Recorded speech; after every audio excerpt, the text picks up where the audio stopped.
ദിവ്യാത്മാക്കൾക്കെല്ലാം വിനീതമായ നമസ്കാരം. ദൃശ്യ ദൃക് വിവേചനത്തെക്കുറിച്ച് ഇന്നലെ നമ്മൾ വിവരിച്ചു. അതിനെക്കുറിച്ച് തന്നെ വീണ്ടും പറയുകയാണ്. ദൃശ്യസംബന്ധമുള്ളപ്പോൾ ദുഃഖമാണേതു മർത്യനും, ദൃശ്യബന്ധമൊടുങ്ങുമ്പോൾ സുഖം മാത്രം സ്ഫുരിച്ചിടും. സുഖം വേണം എന്നെല്ലാവർക്കും ആഗ്രഹമുണ്ട്, ദുഃഖം വേണ്ട എന്നും ആഗ്രഹമുണ്ട്. എന്നാൽ സുഖം വേണമെങ്കിൽ എന്ത് ചെയ്യണം? ദുഃഖം ഒഴിവാക്കണമെങ്കിൽ എന്താണ് ചെയ്യേണ്ടത്? അതൊട്ട് ചെയ്യുകയുമില്ല. സുഖം വേണമെന്ന് ആഗ്രഹമുണ്ട്, എന്നാൽ അത് കിട്ടേണ്ട മാർഗം ചെയ്യേണ്ടേ? അത് ചെയ്യണമെങ്കിൽ അതിനുള്ള അറിവ് വേണ്ടേ? അതാണ് ദൃശ്യസംബന്ധമുള്ളപ്പോൾ ദുഃഖമാണേതു മർത്യനും. ദുഃഖം വേണ്ട എന്നെല്ലാവരും ആഗ്രഹിക്കുന്നു. പക്ഷേ ദുഃഖമുണ്ടാവുന്നത് ദൃശ്യവുമായുള്ള സംബന്ധം കൊണ്ടാണ്. ദൃശ്യത്തിനോട് അതിയായ മമതയുണ്ടെങ്കിൽ തീർച്ചയായും അതിൽ നിന്ന് കിട്ടുന്നത് ദുഃഖമായിരിക്കും. ഈ ലോകത്തിൽ മരണമല്ല ദുഃഖത്തിന് കാരണം. പത്രത്തിൽ എത്രയോ മരിച്ച വ്യക്തികളെ നമ്മൾ കാണുന്നു. അവരുടെ ഫോട്ടോ സഹിതം അവരുടെ വിവരവും അഡ്രസ്സും എല്ലാം ഉണ്ട്. എന്നാൽ അത് ഒന്നും തന്നെ നമുക്ക് ദുഃഖപ്രദമായി തോന്നാറില്ല.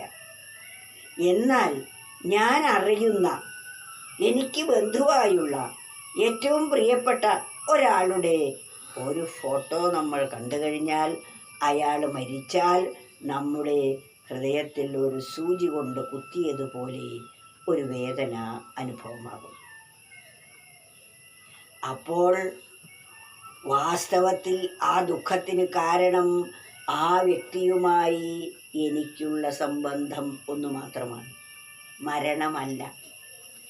മരണമല്ല ദുഃഖത്തിന് കാരണം. ഏതൊന്ന് മരിച്ചുവോ ആ വസ്തുവും ഞാനും തമ്മിലുള്ള ബന്ധം ഇല്ലെങ്കിൽ, ഒരു ബന്ധവും ഇല്ലെങ്കിൽ അത് ദുഃഖമല്ല. ബന്ധമുണ്ടെങ്കിൽ അത് ദുഃഖമായി പരിണമിക്കുന്നു. അതുപോലെ ദൃശ്യവസ്തുക്കൾ ദുഃഖപ്രദം എന്ന് പറയാൻ കാരണം ആ ദൃശ്യവസ്തുക്കളോട് നമുക്കുള്ള അതിയായ വാത്സല്യം അല്ലെങ്കിൽ സ്നേഹം, മമതയാണ്. ആ വസ്തു എനിക്ക് കിട്ടണം, അതിൽ എനിക്ക് സംഘം വന്നാൽ, ഒരു വസ്തുവിനോട് ധ്യായത്തോ വിഷയാൻ പുംസാ സംഘസ്തേ ശുഭജായതേ. ഒരു മനുഷ്യൻ ഒരു വസ്തുവിനോട് സംഘം വന്നാൽ, ഒരു വസ്തുവിനോട് വിഷയാൻ പുംസാ സംഘസ്തേഷു ധ്യായതോ, ഒരു വസ്തുവിനെ നമ്മൾ കാണുകയോ കേൾക്കുകയോ ചെയ്യുമ്പോൾ നമ്മുടെ മനസ്സ് അതിനെക്കുറിച്ച് വിചാരം ചെയ്യും. അപ്പോൾ അതിനോട് സംഘം വരുന്നു.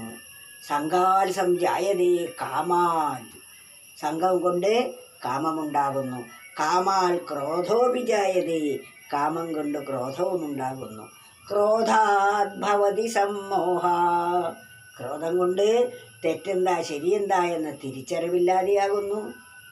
ക്രോധാത് ഭവതി സമ്മോഹ, സമ്മോഹ സ്മൃതിഭ്രംശ. സമ്മോഹം വന്നു കഴിഞ്ഞുമ്പോൾ, തെറ്റും ശരിയും തിരിച്ചറിയാൻ കഴിയാതെ വരുമ്പോൾ നമ്മുടെ ഓർമ്മശക്തിയൊക്കെ നഷ്ടപ്പെടുന്നു. സ്മൃതിഭ്രംശാൽ ബുദ്ധിനാശ, സ്മൃതി നഷ്ടപ്പെട്ടാൽ നമ്മുടെ ബുദ്ധിയും നഷ്ടപ്പെടുന്നു. ബുദ്ധിനാശാൽ പ്രണശ്യതി, ബുദ്ധി നശിച്ചാൽ നമ്മുടെ ജീവിതവും നശിക്കുന്നു. ഇതൊരു വാസ്തവമല്ലേ? അതാണ് ദൃശ്യവസ്തുക്കളെല്ലാം നമുക്ക് ദുഃഖാത്മകം ആണെന്ന് പറയുന്നത്. ദൃശ്യസംബന്ധമുള്ളപ്പോൾ ദുഃഖമാണേതു മർത്യനും. ഈ ദൃശ്യങ്ങളുമായി ബന്ധമില്ലാത്തവരാരാ ഉള്ളത്? എല്ലാവരും ഈ ജാഗ്രത അവസ്ഥയിൽ ദൃശ്യവസ്തുക്കളുമായി ബന്ധം പുലർത്തിക്കൊണ്ടേയിരിക്കുന്നു. ആ ദൃശ്യവസ്തുവിനോടുള്ള ബന്ധം ദുഃഖം മാത്രം മാത്രമാണ് നമുക്ക് തരുന്നത്. ദൃശ്യസംബന്ധമുള്ളപ്പോൾ ദുഃഖമാണേതു മർത്യനും. ദൃശ്യസംബന്ധമില്ലെങ്കിൽ സുഖം മാത്രം സ്ഫുരിച്ചിടും. ദൃശ്യസംബന്ധമില്ലെങ്കിൽ സുഖം മാത്രമായിരിക്കും നമുക്കുണ്ടാവുക. അതിനെന്താണ് തെളിവ്? നാം നല്ല സുഷുപ്തിയിലേക്ക് ആണ്ടിറങ്ങിക്കഴിയുമ്പോൾ, നല്ല ഉറക്കത്തിലേക്ക് പോയി കഴിയുമ്പോൾ, ഈ ലോകത്തിലെ ഒരു പദാർത്ഥവും ഇല്ല, ഞാനും ഇല്ല അവിടെ. ദൃശ്യങ്ങളൊന്നും ഇല്ലാതെയായപ്പോഴും അവിടെ സുഖം സ്ഫുരിക്കുന്നുണ്ട്. ആ സുഖം സ്ഫുരിച്ചതിൻ്റെ ഫലമായിട്ടാണ് നമുക്ക് ക്ഷീണം തീർന്നു, ഉണർവും ഉന്മേഷവും ഉണ്ടാകുന്നു, സുഖമായി ഉറങ്ങി എന്ന അനുഭവം നമുക്കുണ്ടാകുന്നു.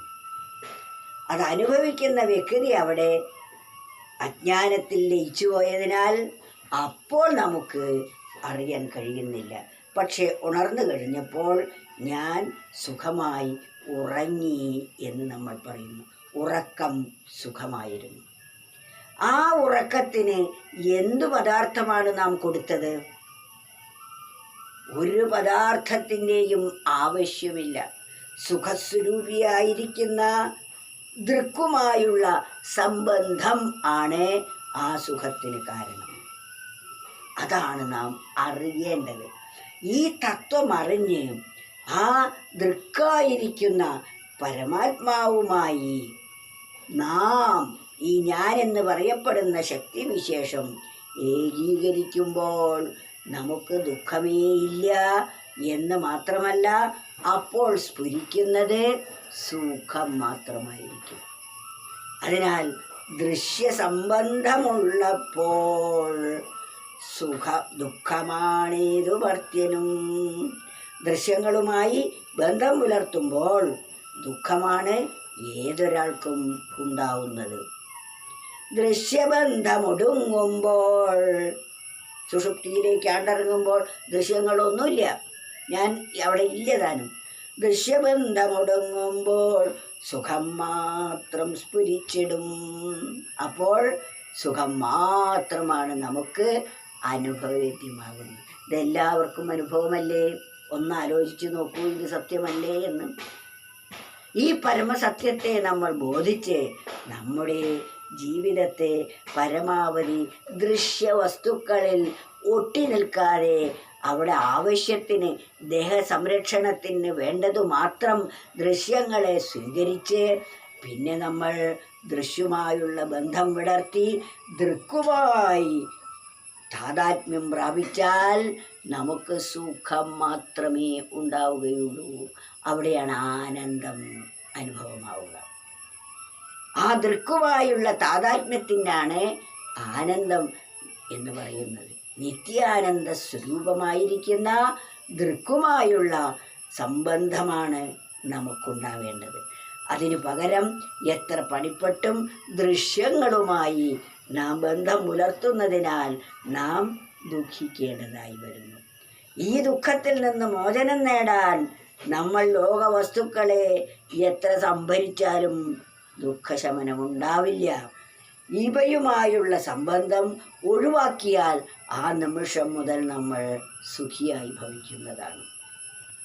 ദൃശ്യസംബന്ധമുള്ളപ്പോൾ ദുഃഖമാണേതു മർത്യനും. ദൃശ്യബന്ധമൊടുങ്ങുമ്പോൾ സുഖം മാത്രം സ്ഫുരിച്ചിടും.